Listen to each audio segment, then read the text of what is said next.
My name is James Whitmore, and for 6 years, my wife Rachel and I worked at the same company, Baxter Klein Consulting, a mid-sized firm downtown that specialized in financial advisory services for small and mid-cap businesses. We had actually met there, in fact, in the break room of all places, both of us reaching for the same overworked coffee machine on a Monday morning during my second week and her third year at the company. We started, back then, at nearly identical positions, junior associates on different but parallel teams, climbing the same general ladder at roughly the same pace. It became, over the years, something of a running joke between us, a private shorthand in our marriage. We would compare our quarterly reviews over dinner, needle each other affectionately about who had landed the better client, celebrate each other's promotions with a bottle of wine we couldn't quite afford yet, but bought anyway, because the occasion demanded it. I want to explain this dynamic carefully, because I think it matters enormously to understanding everything that came after. Rachel and I were not simply husband and wife who happened to work at the same place. We were, in a very real sense, professional peers, two people whose careers had grown up alongside each other, whose success and setbacks were witnessed firsthand by the one person who understood exactly what they meant, because that person was living through the identical structure of promotions and politics and quarterly targets herself. I loved this about our marriage more than almost anything else. Rachel understood, in a way most spouses never fully can, exactly what it meant when I came home exhausted after a client presentation went sideways, or exactly why a particular promotion mattered so much given the internal politics of a department she also navigated daily. We were, for 6 years, genuinely partners, not just in the domestic, familiar sense of the word, but in the specific, professional sense too. I remember, in particular, our third year together at the company, when we had both been up for similar mid-level promotions within a few months of each other, and rather than treating it as any kind of competition, we had spent countless evenings at our kitchen table, helping each other prepare talking points for our respective review meetings, practicing answers to the kind of pointed questions we both knew our supervisors were likely to ask. When Rachel got her promotion first, I remember feeling nothing but genuine pride, and when mine came through 2 months later, she had bought a cake with my new title written across it in careful blue icing, a small, silly gesture that captured, I think, the essential generosity that had always characterized how we approached each other's professional lives. I want to dwell on this a little longer, because I think it matters to understanding the particular shape of the devastation that followed. Ours was not a marriage where career success created quiet competition or resentment between us. It was, for 6 years, a marriage where each of our individual successes felt like a shared victory, where I never once doubted that Rachel wanted good things for me as genuinely as she wanted them for herself, and where I believed, with what I can now recognize as perhaps too much confidence, that this mutual investment in each other's success was simply an unshakable feature of who we were together. Which is part of why what happened hit me as hard as it did,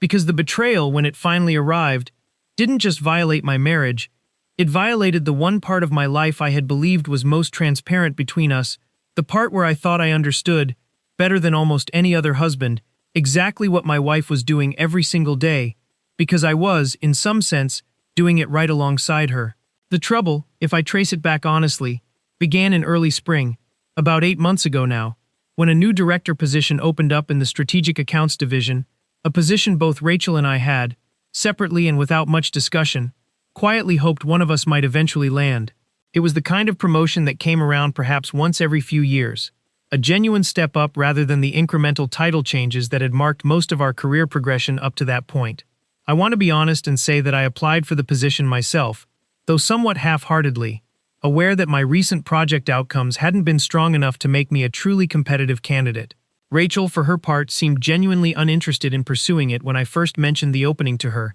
telling me over dinner one night that she felt she needed at least another year of experience on her current accounts before she'd feel ready for something at that level. Which is why it struck me as so unusual when, roughly 6 weeks later, Rachel came home from work with an expression I couldn't quite read, something between excitement and a strange, careful hesitancy, and told me that their department head, a man named Marcus Delgado, had personally recommended her for the Strategic Accounts Director position, despite her not having formally applied. He said he'd been watching my work on the Hendricks account and thought I was exactly the kind of strategic thinker they needed, Rachel told me, and I remember feeling, in that moment, a genuine, uncomplicated pride in her, mixed only faintly with a small, private disappointment that it hadn't been me. I told her I was thrilled for her, and I meant it, and we celebrated that night with the kind of wine we'd learned, over the years, to reserve for genuinely significant occasions. The promotion itself moved through the approval process with unusual speed, faster, I noted at the time without thinking much of it,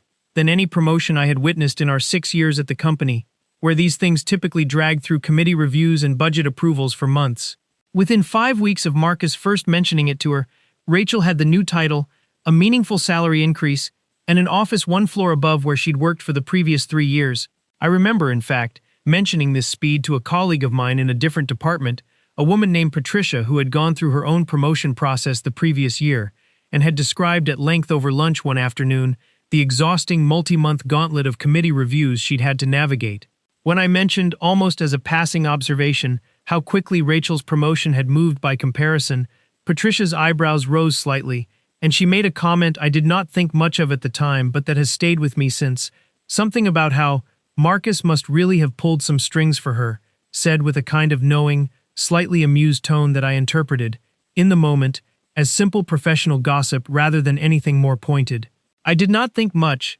at the time, about how quickly it had all happened. I told myself Rachel was simply talented, that Marcus had recognized something in her work that the rest of the department, myself included, had perhaps been slower to fully appreciate. It would be several months before I began to understand that the speed of her promotion was not a testament to her talent alone. I want to walk through the months that followed carefully, because I think it's important to show how gradually the signs accumulated, how easy it was, in each individual moment, to explain away something that, in retrospect, formed an unmistakable pattern. Rachel's schedule changed first, in small, seemingly reasonable ways. She began staying later at the office, sometimes not getting home until 8 or 9, always with a plausible explanation, a strategic planning session that ran long, a client call that had to accommodate a different time zone, a new team she was still learning to manage effectively. I did not question these explanations, because they were exactly the kind of thing a new director in a demanding role would reasonably encounter, and because I had, myself, gone through similar stretches during my own busier seasons at the company. Her phone, too, began drawing her attention differently than it had before, not constantly, not in a way that felt overtly suspicious on any single occasion, but with a new frequency of glancing at it during dinner, a habit of stepping into another room to take calls that she'd previously taken openly at the kitchen table. When I asked about this once, mildly, she told me Marcus had a habit of texting his direct reports outside of normal hours, that it was simply part of adjusting to a more demanding management style than what she'd experienced before. I remember, too, a specific evening about 3 months after her promotion when Rachel came home mentioning, almost in passing, that Marcus had taken the strategic accounts team out for drinks after a particularly successful client pitch, and that she'd stayed later than the rest of the group because Marcus wanted to debrief the pitch with her one-on-one. I asked casually what time she'd gotten home relative to what she'd told me, and there was the briefest hesitation before she answered a hesitation I noticed, filed away, and then, exhausted from my own long day, allowed myself to forget. There were other small changes too that I did not fully register as significant at the time but that I have since catalogued carefully in my memory, turning each one over to examine what it might have revealed if I had been paying closer attention. Rachel began paying more attention to her appearance on ordinary workdays, not dramatically, not in any way that would have seemed unusual on its own, but a slight uptick in the care she put into her outfits, a new perfume she started wearing that I didn't recognize, and that she explained, when I asked, as a gift from a friend she'd been meaning to try. She began going to the gym more frequently, something I initially welcomed as a positive change, encouraging her, even, without understanding that the timing of this new fitness routine aligned suspiciously closely with the early weeks of her promotion. I also noticed, though I did not think much of it at the time, that Rachel had begun referring to Marcus by his first name with a particular frequency and familiarity in her conversations with me, not unusual for a direct manager, certainly, but noticeable in retrospect for how often his name appeared in her daily recounting of her workday. How many small anecdotes and observations about his management style, his personal opinions, even his taste in restaurants, had begun accumulating in the ordinary texture of our dinner conversations. There is a particular kind of self-deception that happens in a marriage under these circumstances, and I have thought about it a great deal in the months since. It is not that I failed to notice anything wrong, it is that I noticed dozens of small things wrong, and chose, each time, to construct the most generous possible explanation, because the alternative explanation was one I did not yet have the emotional capacity to seriously entertain. I should say something more directly about Marcus, since he became, over the following months, an increasingly unavoidable presence in our conversations, even before I understood the full nature of what that presence actually meant. Marcus was, by every account within the company, an impressive figure, early 40s, sharp, charismatic in the particular way that made him effective at both client relationships and internal politics. He had been at Baxter Klein for over a decade, working his way up through several departments before landing the directorship over strategic accounts roughly 2 years before Rachel's promotion. I had interacted with him occasionally over the years, mostly in large meetings or company events, and had always found him perfectly pleasant, if somewhat difficult to read on a personal level.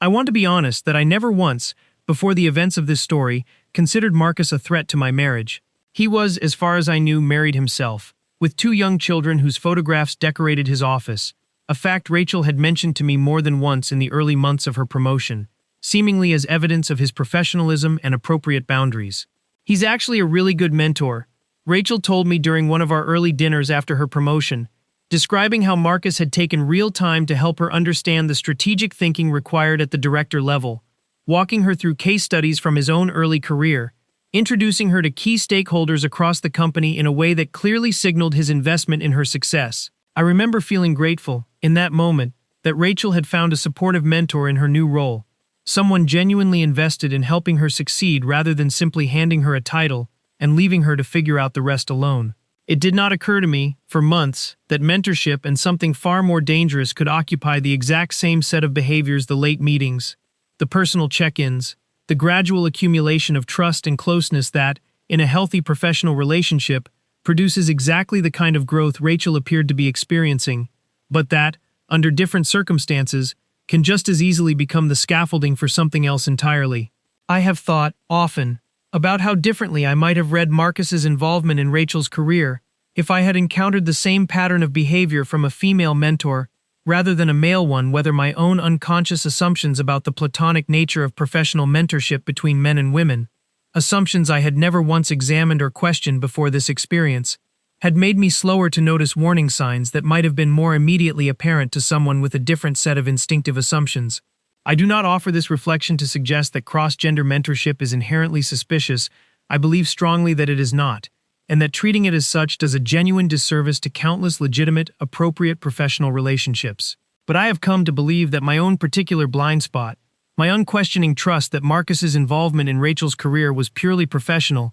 simply because I had no specific reason to suspect otherwise, made me a less vigilant observer than I might otherwise have been. The specific moment my vague unease crystallized into genuine suspicion happened on a Tuesday evening in late September, roughly 7 months after Rachel's promotion, when I stopped by her office unannounced to bring her lunch during a day I knew she had back-to-back meetings and likely wouldn't have time to eat properly. I found her office empty, though her computer was still on and her coat was still draped over her chair, suggesting she was somewhere in the building rather than having left for the day. I asked her assistant, a friendly young woman named Priya, whether she knew where Rachel had gone, and Priya told me, with a slight, almost imperceptible hesitation that I noticed only in retrospect, that Rachel had stepped into Marcus's office for what was supposed to be a brief check-in nearly 2 hours earlier. I did not think much of this at the time. 2 hours seemed long for a brief check-in, but I told myself strategic planning conversations could easily run over, especially given how demanding I understood Marcus's management style to be. I waited in Rachel's office for another 20 minutes before she finally returned, looking, I noted, slightly flushed, her hair somewhat less tidy than the careful, professional style she typically maintained throughout the workday. "Long meeting," I said, trying to keep my tone light despite the small, cold knot that had begun forming in my stomach. "Marcus wanted to go through the whole Kensington proposal in detail," Rachel said, and there was something in her voice, a slight over-explanation, a specificity that felt performed rather than natural that struck me, for the first time, as not entirely honest. I remember, sitting there in her office that evening, finally eating the lunch I'd brought hours too late, watching Rachel gather her things to head home, noticing how she avoided fully meeting my eyes during several moments of our conversation, how her usual easy, confident manner seemed slightly, almost imperceptibly off. I told myself, at the time, that she was simply exhausted from the demanding meeting she'd described, that the particular quality of her distraction was nothing more than ordinary end-of-day fatigue. I have thought about that evening many times since, wondering whether some clearer, more honest version of myself might have pressed further in that exact moment. might have asked the more direct question that was already, on some level, forming in my mind even as I chose not to voice it. I did not confront her that day. I told myself I was being paranoid, that a demanding new job naturally involved longer, more intense meetings than the ones I was used to in my own more predictable role. But I noticed, in the weeks that followed, that I had begun, almost without conscious decision, keeping a kind of mental log of similar moments, small inconsistencies, small hesitations, small details that didn't quite add up when I examined them closely, rather than allowing them to pass by unexamined. I am not proud of what I did over the following month, though I understand now, having spoken to other people who have gone through similar experiences, that it is a common and perhaps even necessary response to the particular kind of uncertainty I was living inside. I began, carefully and with a growing sense of shame at my own behavior, paying closer attention to the details of Rachel's schedule, cross-referencing what she told me against small pieces of evidence I could access, without feeling like I was crossing some irreversible line. The location data on our shared family phone plan, the timestamps on emails she occasionally left open on our shared home computer, the general pattern of which evenings she came home late versus which evenings matched her stated explanations. None of this evidence, individually, proved anything definitively. But collectively, it painted an increasingly troubling picture. Rachel's location data placed her, on several occasions, at a small wine bar 3 blocks from the office, on evenings she had told me she was working late at her desk. An email I glimpsed, not intentionally but simply because it was open on the screen when I walked past, contained a message from Marcus that read, in part, something about how he couldn't stop thinking about last night, a phrase that could theoretically have referred to something entirely professional, but that, combined with everything else, sent a genuine chill through me. I want to acknowledge, honestly, that there were multiple points during this month where I considered simply asking Rachel directly what was happening, rather than continuing this uncomfortable, quiet investigation. I did not in the end take that direct approach, largely because some part of me was afraid of what a direct confrontation might reveal, and because I told myself I needed to be certain, needed undeniable proof, before I risked destroying our marriage over what might still, theoretically, turn out to be nothing more than an overly close but ultimately appropriate mentorship. I spoke, during this period, with my brother Daniel, who had been divorced himself several years earlier, under circumstances that, while different from mine, gave him a certain hard-won perspective I found myself needing. I did not tell him the full extent of my suspicions at first, framing my concerns instead as general unease about Rachel's new schedule. But Daniel, perceptive in the way people who have lived through their own betrayals often become, saw through my careful hedging almost immediately. "You already know," he told me, over beers at his apartment one evening in late September. "I can hear it in how you're talking about this. You're not actually asking me whether you should be worried. You're asking me how to build up the courage to confirm what you already believe." I did not fully accept his assessment at the time, still clinging to some diminishing hope that my suspicions might yet prove unfounded. But his words stayed with me in the weeks that followed, a kind of quiet challenge I found myself unable to entirely dismiss, even as I continued my careful, uncomfortable accumulation of small evidence, rather than confronting Rachel directly. By early October, I had accumulated enough small pieces of evidence that my uncertainty had largely dissolved into a grim, settled dread. I did not yet have proof in the sense of having witnessed anything directly, but I no longer believed, in any meaningful sense, that what was happening between Rachel and Marcus was simply professional mentorship. I believed, though I still hoped desperately to be wrong, that my wife was having an affair with her boss. The confirmation, when it finally arrived, came not through any careful investigation on my part, but through a coincidence that still strikes me, months later, as almost cruelly precise in its timing. I had a dentist appointment that Thursday afternoon that finished considerably earlier than expected, leaving me with nearly 2 free hours before I would normally have headed home. Rather than going back to my own office, I decided, on something between an impulse and a decision I had been quietly building toward for weeks, to stop by Rachel's building and surprise her with an early dinner reservation I'd been meaning to suggest for her upcoming birthday.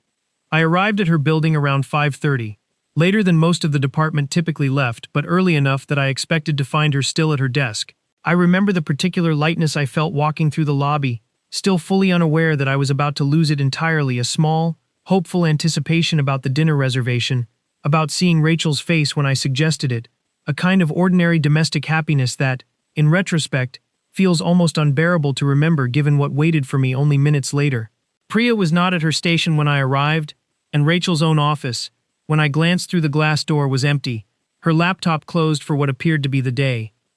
I stood there for a moment, genuinely puzzled rather than suspicious, checking my phone to see if Rachel had texted about any change in her schedule,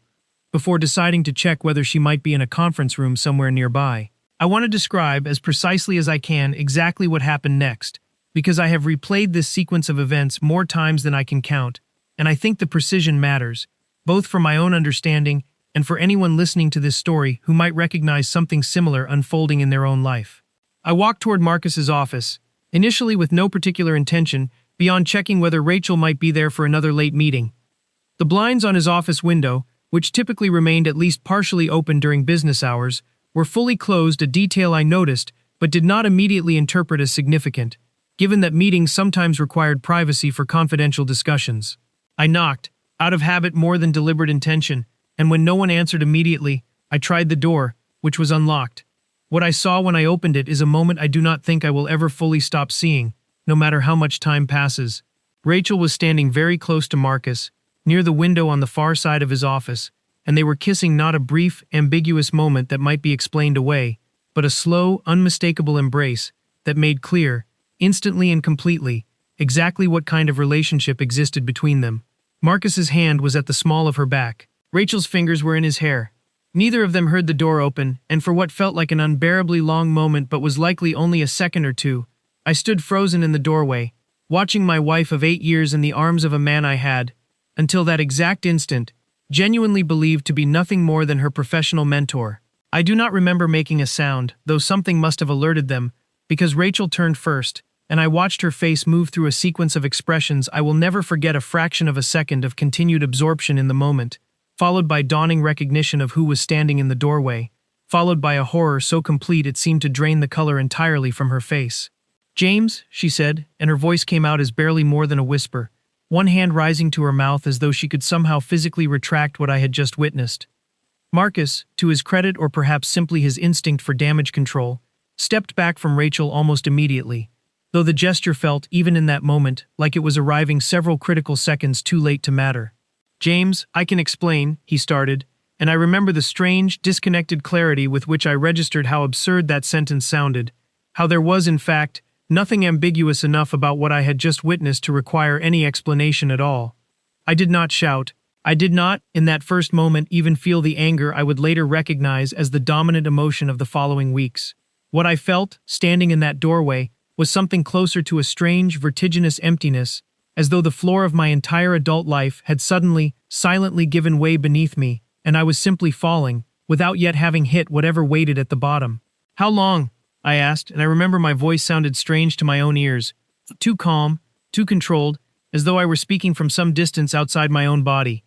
Rachel did not answer immediately. When she finally did, her voice broke on the words. 4 months, she said, since right after the promotion. 4 months. I did the math almost automatically. Some detached part of my brain still functioning even through the shock. 4 months meant this had begun almost immediately after the promotion itself. Meant that whatever had happened between them, the sudden career advancement and the affair, had begun essentially simultaneously. A connection I did not yet have the emotional bandwidth to fully process, but that I understood, even in that first devastating moment, I would eventually have to confront directly. I stood in that doorway for what felt like a very long time, though it was likely only another few seconds, watching Rachel's face crumple into something between shame and desperate pleading, watching Marcus's hands hover uselessly at his sides, as though he understood, even in that moment, that there was nothing physically he could do to undo what I had just witnessed. I remember, oddly, noticing small, irrelevant details with a strange, heightened clarity: the particular blue of the tie Marcus was wearing, a framed photograph of his children on the corner of his desk, angled slightly askew, as though it had been recently bumped.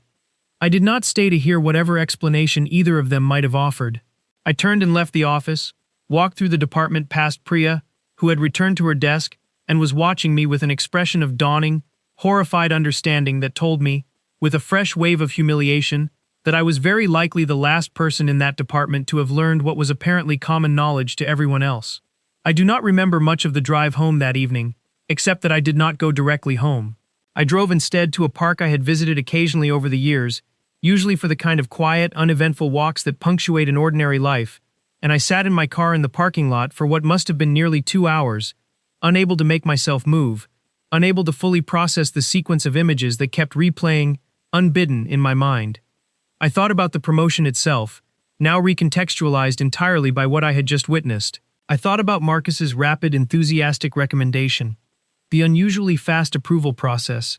the sudden salary increase, all of it now readable not as evidence of Rachel's talent, though I did not doubt her genuine competence, but as evidence of something else entirely, some transactional element I had never once suspected underlying what I had believed was a purely merit-based advancement. I thought about 8 years of marriage, about the small, cumulative architecture of trust we had built together, the shared jokes about our parallel careers, the wine we'd bought to celebrate each other's successes, the countless ordinary evenings I had believed, without question, represented an accurate accounting of where my wife actually was and what she was actually doing. I found myself unable to identify a single moment in those 8 years where I had genuinely doubted her fidelity before the vague unease of the past several months, which meant either that she had been faithful for the vast majority of our marriage, and this represented a genuine, isolated breach, or that I had simply never noticed anything before because I had never had reason to look. I called my brother from that parking lot somewhere around the 90-minute mark of sitting there unable to move, and I remember how strange my own voice sounded describing what had happened,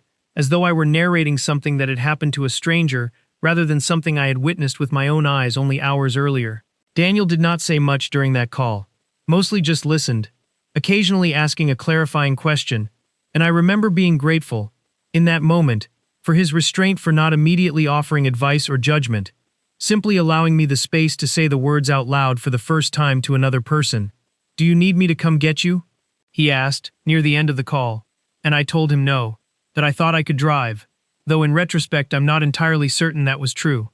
I simply knew, with a stubborn, almost irrational insistence, that I needed to be the one to drive myself home, to face whatever waited for me there, under my own power, rather than arriving as someone who needed to be delivered to the scene of his own devastation. By the time I finally drove home, well past dark, I had arrived at no resolution, no plan for how to proceed, only a kind of numb, exhausted clarity that our marriage, whatever it had been before that Thursday afternoon, could not simply continue as though nothing had happened. Rachel was waiting for me when I got home, sitting at our kitchen table in the dark, and I understood, from the state of the room, that she had been sitting there for hours, waiting, uncertain whether I would return that night at all. What followed was, without question, the most difficult conversation of my entire life, stretching across nearly 4 hours as Rachel attempted, in halting, painful increments, to explain both the affair itself and the sequence of choices that had led to it. It started at the celebration dinner, after the promotion was finalized, she told me, her voice raw from crying, though I found I had very little sympathy to offer for her own distress in that particular moment. Marcus wanted to take the whole team out, but then most of them had other plans, and it ended up being just the two of us. We'd had wine, we were talking about the Hendricks account, and then somehow we were talking about everything else, about how unhappy he'd been in his marriage for years, about how he'd noticed things in me, ambition, intelligence that he said his own wife had stopped noticing entirely. I want to interject here, briefly, because I think this detail matters. The story Rachel described to me that night, a bored, unhappy man in a stagnant marriage, suddenly encountering someone who seemed to see and appreciate him in ways his spouse no longer did, is, I have since learned, an almost distressingly common script, one that repeats itself across countless affairs, with only the smallest variations in specific detail. I do not say this to minimize what Rachel felt in that moment, whatever genuine connection she may have experienced.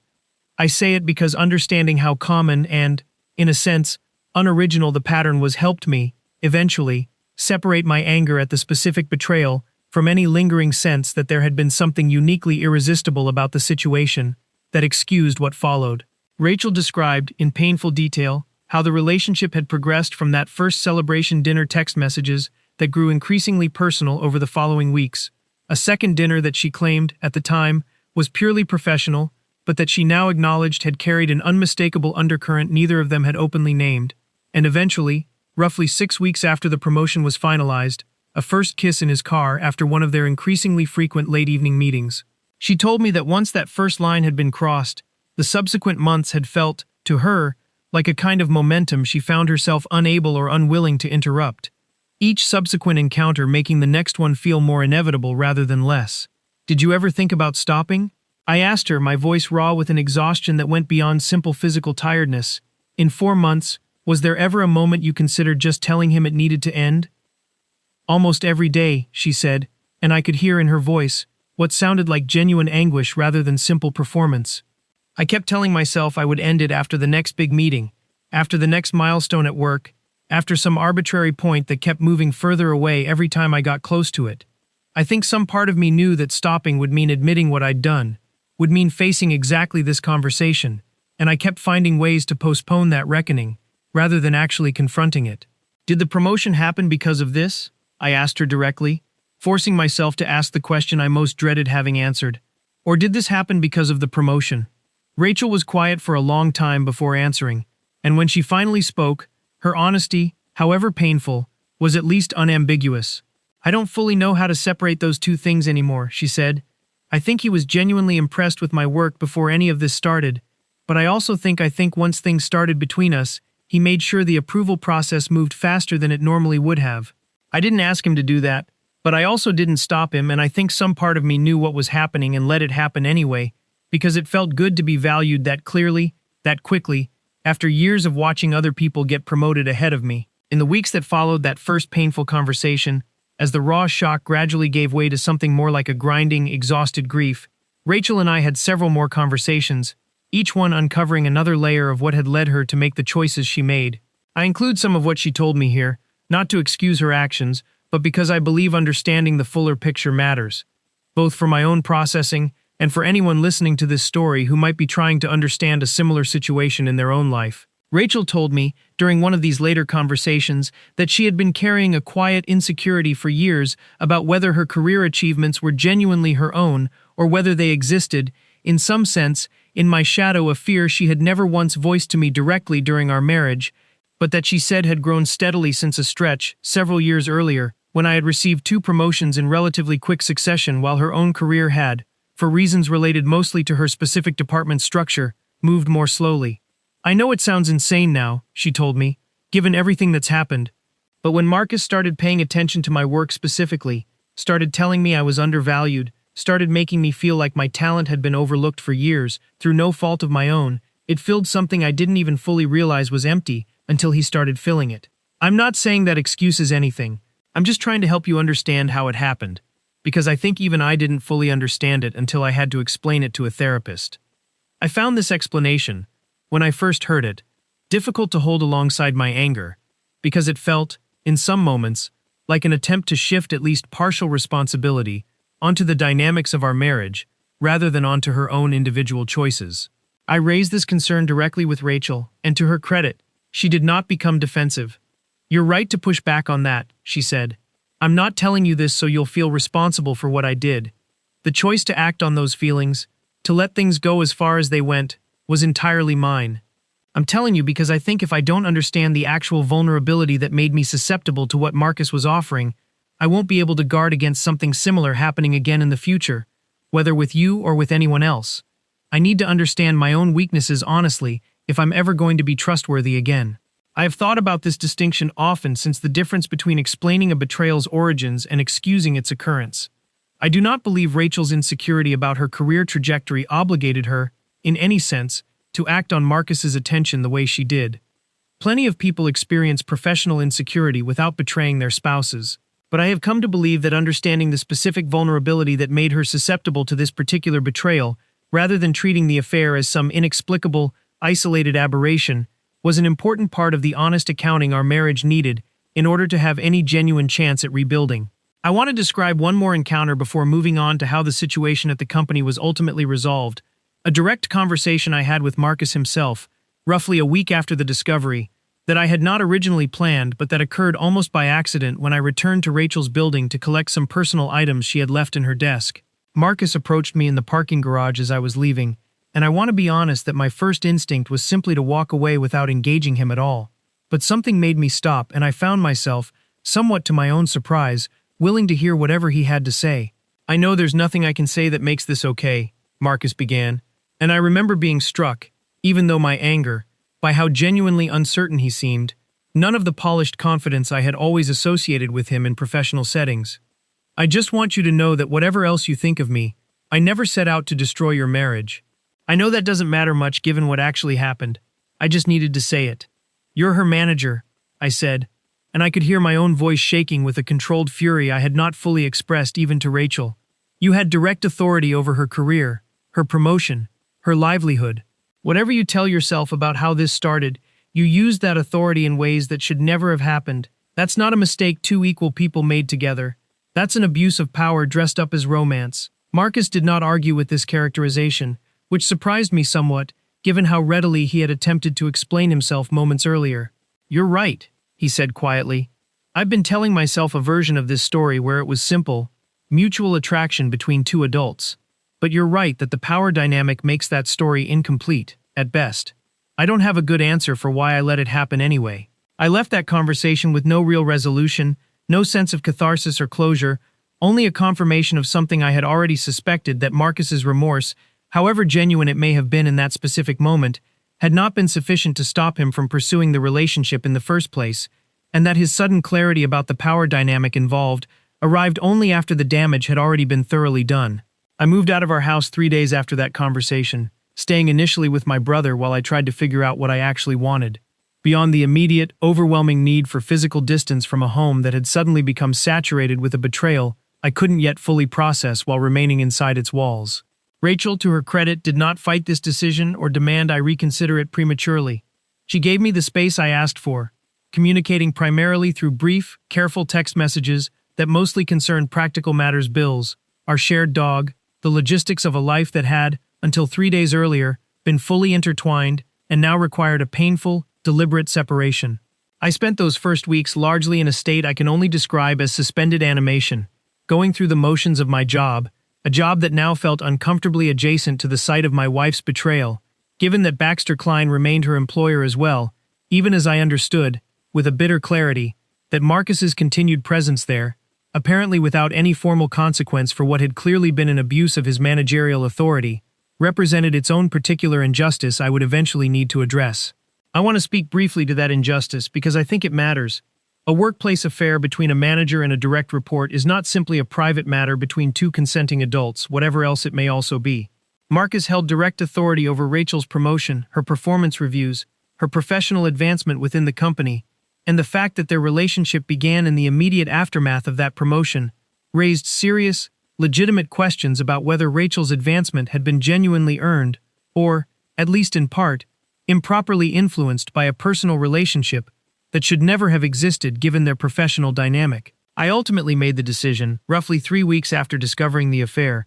to file a formal complaint with the company's Human Resources Department, not against Rachel, whose choices, however painful to me personally, were her own to answer for within our marriage, but specifically regarding Marcus's conduct as a manager who had, by any reasonable professional standard, abused his position of authority over a subordinate. The HR investigation that followed took nearly 2 months to fully resolve, and I want to describe it honestly, including the parts that felt, at the time, deeply unsatisfying, because I think an accurate account of how these situations typically unfold matters more than a tidy, fully vindicating narrative. The investigation confirmed what I already knew, that Marcus and Rachel's relationship had indeed begun shortly after her promotion, and that Marcus had, in fact, used his influence to accelerate the approval process beyond what would have occurred through normal channels. However, the investigation also found, somewhat frustratingly from my perspective, that Rachel's underlying qualifications for the position were genuine and defensible on their own merits, meaning the company was unwilling to simply rescind her promotion, a decision that left me with complicated feelings I am still, in some ways, working through. Marcus, for his part, received what I considered an inadequate consequence given the severity of what he had done: a formal reprimand, a mandatory ethics training, and a lateral transfer to a different division that removed him from any direct managerial authority over Rachel going forward, but that stopped well short of the termination I believed his conduct genuinely warranted. I remain, to this day, frustrated by how thoroughly companies protect senior employees from serious consequences even when clear evidence of abuse of authority exists, and I have come to understand this as a broader, systemic pattern rather than something specific to my particular situation. Rachel notably kept her promotion and her position, a fact that initially struck me as deeply unfair given everything that had happened, though I have come, with considerable time and reflection, to separate my feelings about the fairness of the corporate outcome from my feelings about Rachel's culpability in our marriage's collapse. The company's decision about her employment status was never, in the end, really about our marriage at all. It was a separate, institutional judgment about her professional qualifications, made by people who had no stake in whether our marriage survived. I want to include, here, something about the broader conversations this situation opened up within the company, because I believe they matter beyond just my own particular circumstances. In the weeks following the investigation's conclusion, I learned, through a colleague who remained in contact with people at Baxter Klein, that Rachel's situation was not, in fact, an isolated incident. There had apparently been at least 2 prior instances of senior managers pursuing relationships with subordinates over the preceding several years, neither of which had resulted in any formal consequence at all, largely because the relationships had ended amicably before anyone outside the immediate parties had learned of them. This information did not change the specifics of what had happened in my own marriage, but it did shift, somewhat, how I understood the broader institutional failure at play. Marcus's behavior, however individually reprehensible, existed within a corporate culture that had, apparently, tolerated and perhaps even implicitly enabled this pattern for years, treating manager-subordinate relationships as a private matter to be quietly managed rather than a serious structural risk requiring genuine, consistent consequences. I raised this concern directly with the HR representative overseeing my complaint, and while she acknowledged, carefully and diplomatically, that the company was reviewing its policies in light of the situation, I did not come away with much confidence that meaningful structural change would actually follow. I want to address directly the question I know many people listening to this story are likely wondering about: whether Rachel and I ultimately reconciled, or whether this story ends, as so many betrayal stories do, in divorce. The honest answer is that it took nearly 6 months of separation, extensive individual therapy for both of us, and eventually months of careful, difficult couples counseling before I felt able to make a genuinely considered decision about our marriage's future, rather than simply reacting to the raw devastation of that Thursday afternoon in Marcus's office. I will not pretend the decision was simple, or that I arrived at it without enormous internal conflict. There were weeks during that separation when I felt certain our marriage was permanently over, when the image of Rachel in Marcus's arms felt like something I would never be able to fully separate from every other memory of our life together. There were other weeks when the weight of 8 years of genuine partnership, of the countless ordinary moments of real love and support that had existed alongside and before the betrayal, made the possibility of rebuilding something feel not just possible but genuinely worth pursuing. What ultimately shifted things for me, more than any single conversation or therapy session, was watching Rachel's response to the consequences of what she had done, not just the professional consequences at work, but the personal accountability she took, gradually and without excessive self-pity, for the specific choices that had led to the affair. She did not, in the months of counseling that followed, ever attempt to blame me for the marriage's vulnerabilities,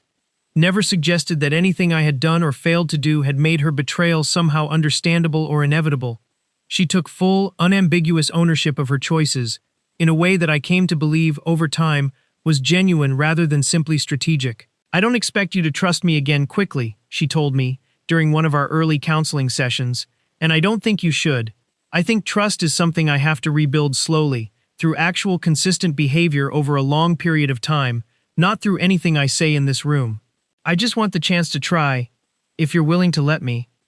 I want to describe, in a bit more detail, the specific process by which I arrived at my decision, because I think the binary framing of "did they reconcile or not" flattens what was, in reality, a much slower and more uncertain journey than any simple yes or no can capture. For the first 2 months of our separation, I genuinely did not know which direction I was heading.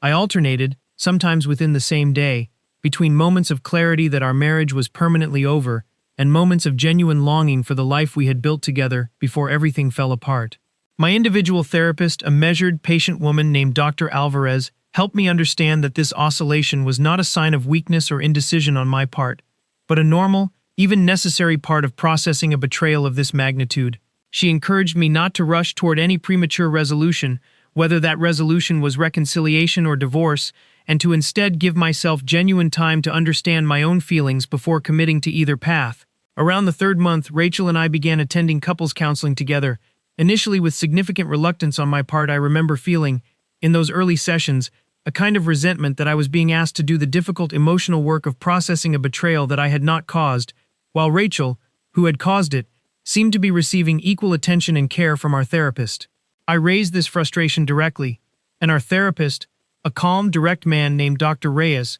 addressed it head-on rather than deflecting. You're right that the responsibility for what happened is not equally shared, he told me. Rachel made the choices that led to this crisis, not you. But if the two of you are going to have any chance at rebuilding something genuine, both of you need tools for navigating what comes next. You need tools for processing your pain without it curdling into permanent resentment, and Rachel needs tools for demonstrating accountability that goes beyond simple apology. This isn't about equal blame, it's about both of you needing support to move forward, whatever direction that ultimately takes you.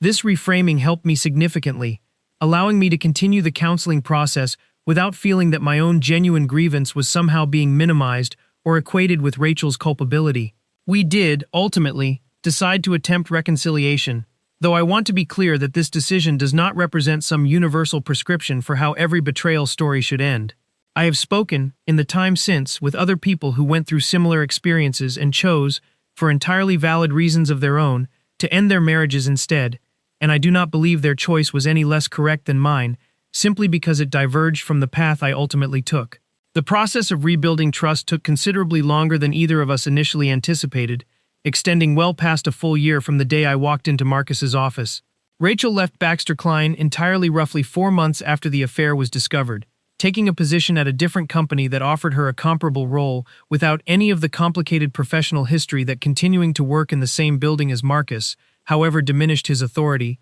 would have inevitably preserved. I insisted, and Rachel agreed without argument, on a period of what I can only describe as radical transparency, shared location access on our phones, open communication about her schedule and interactions, a willingness on her part to answer any question I needed to ask, no matter how many times I needed to ask variations of the same question as my own trust slowly, unevenly rebuilt itself. This is not, I understand, a sustainable long-term arrangement for a healthy marriage, and we have, over the past year, gradually relaxed many of these initial safeguards as genuine trust began to reestablish itself through simple, consistent accumulated experience rather than surveillance. I will not claim that our marriage today is identical to what it was before that Thursday afternoon. It is not.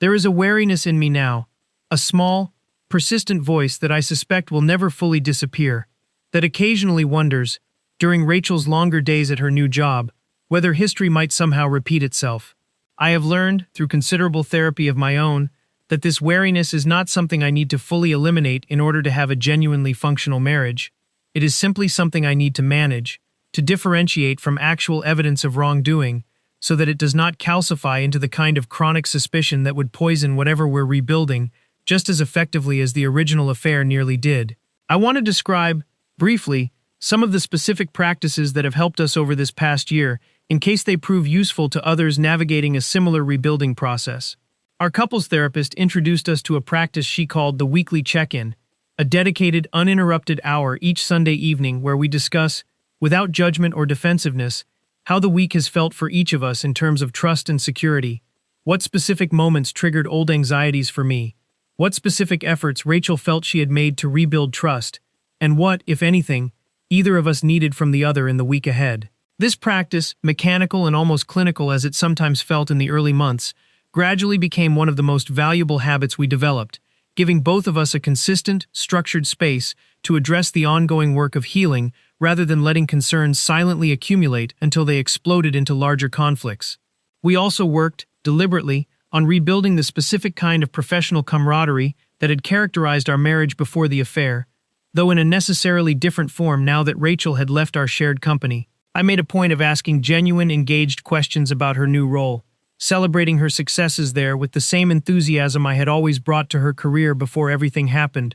working to ensure that my own lingering pain did not translate into a withdrawal of the professional partnership that had once been such a defining, positive feature of our relationship. There have been setbacks too that I don't want to omit from this account, because I think an honest depiction of reconciliation should include its genuine difficulties rather than presenting only a smooth, uncomplicated arc toward healing. There was a period roughly 8 months after the discovery, when Rachel's new company held a work event that ran later than expected, and despite her diligent communication throughout the evening, I found myself spiraling into a level of anxiety and suspicion that neither of us had anticipated, given how much progress we felt we had made by that point. That evening led to a difficult, painful argument and a subsequent, honest conversation in therapy about how healing is rarely linear, how old wounds can resurface unpredictably even after significant progress, and how both of us needed to build tolerance for these occasional setbacks without treating them as evidence that the entire rebuilding process had failed. I have thought often about what I would say to another spouse who suddenly finds themselves confronting a similarly devastating discovery, and I want to offer, here at the end of this story, whatever fragments of hard-won wisdom I believe are genuinely worth passing along. The first thing I would say is that the small, accumulated inconsistencies you notice and explain away are usually worth taking more seriously than your instinct to give the benefit of the doubt suggests. I do not say this to encourage paranoid surveillance of a partner who has done nothing wrong. I say it because, in my own experience, the pattern of small discrepancies I noticed over several months turned out to be genuinely meaningful information, and I wish I had trusted my own observations sooner rather than spending months constructing increasingly elaborate innocent explanations for behavior that, examined honestly, did not actually add up. The second thing I would say is that a sudden, unusually rapid promotion or advancement that seems to defy the normal pace of an organization's typical process deserves scrutiny, not because such advancements are always suspicious, but because, in situations involving a manager with direct authority over a subordinate, they can sometimes signal exactly the kind of improper influence that occurred in my own marriage. The third thing, and perhaps the hardest to fully articulate, is that reconciliation, if you ultimately choose to pursue it, requires the betraying partner to demonstrate genuine, sustained accountability rather than simply expressing remorse in the immediate aftermath of discovery. Remorse in the moment of being caught is common and frankly not always reliable evidence of genuine change. What matters over the following months and years is whether that remorse translates into consistent, demonstrable behavioral change, sustained not just during the crisis period but well beyond it, once the initial fear of losing the marriage entirely has faded. The fourth thing I would say concerns the particular difficulty of continuing to share a workplace, or even simply a professional industry, with the person who betrayed you. I underestimated, going into this experience, how much additional pain would come from the fact that Rachel's affair occurred within the exact professional environment we had once shared as genuine partners. Every mention of the company, every industry event we might once have attended together, every mutual professional acquaintance who now knew some version of what had happened, became a fresh sight of pain that I had not fully anticipated needing to navigate. I would encourage anyone in a similar situation to seriously consider, as Rachel and I eventually did, whether continuing to share a professional world with the person who betrayed you, or with the third party involved, is sustainable for your own healing, even if it requires significant career disruption to change that dynamic. The fifth and final thing I would say is one I have saved for last because I believe it matters most, even though it is perhaps the most difficult to fully accept. However this story ends for you in reconciliation, as it did for Rachel and me, or in separation, as it does for many others who go through similar experiences, the healing you need does not depend on the other person's continued presence in your life. I know couples who have divorced following a betrayal like this one and gone on to build genuinely happy, secure lives afterward, just as I know couples who have reconciled and built something real and lasting from the wreckage. Neither path is inherently more successful or more virtuous than the other. What matters is that whatever path you choose it from a place of genuine self-respect and clear-eyed understanding, rather than from panic, from a fear of being alone, or from a premature need to resolve the unbearable uncertainty that a betrayal like this one creates. And the final thing I would say, to close this story, is that surviving a betrayal like this one does not require you to pretend it never happened, or to fully forgive in some clean, complete sense that erases the pain entirely. Rachel and I have built something real in the time since that Thursday afternoon, but it exists alongside the memory of what happened, not in place of it. I have learned, slowly and imperfectly, that this coexistence, genuine rebuilt love alongside genuine remembered pain, is not a failure of the healing process. It is simply what healing actually looks like, for those of us who choose to pursue it rather than walk away. I think, often, about the version of that Thursday evening where I chose not to stop by Rachel's office at all, where the dentist appointment ran the full length I had originally expected, where I went home directly and never happened to witness what I witnessed, where the affair might have continued for months or years longer before some other circumstance finally brought it to light, or perhaps never came to light at all. I do not know, in that alternate version of events, whether our marriage would have eventually found its way to some kind of reckoning regardless, or whether I might have lived out years, even decades of my life without ever learning the truth of what had happened in that office. I am grateful, in a strange and complicated way that I did not expect to feel when I began writing this account, that I learned the truth when I did, however devastating the manner of that discovery. Whatever pain the past year has held, I have at least lived it honestly, built whatever comes next on a foundation of genuine reckoning rather than comfortable ignorance. That, I have come to believe, is worth more than the alternative, however tempting a life of undisturbed illusion might have seemed in the immediate aftermath of that unbearable Thursday.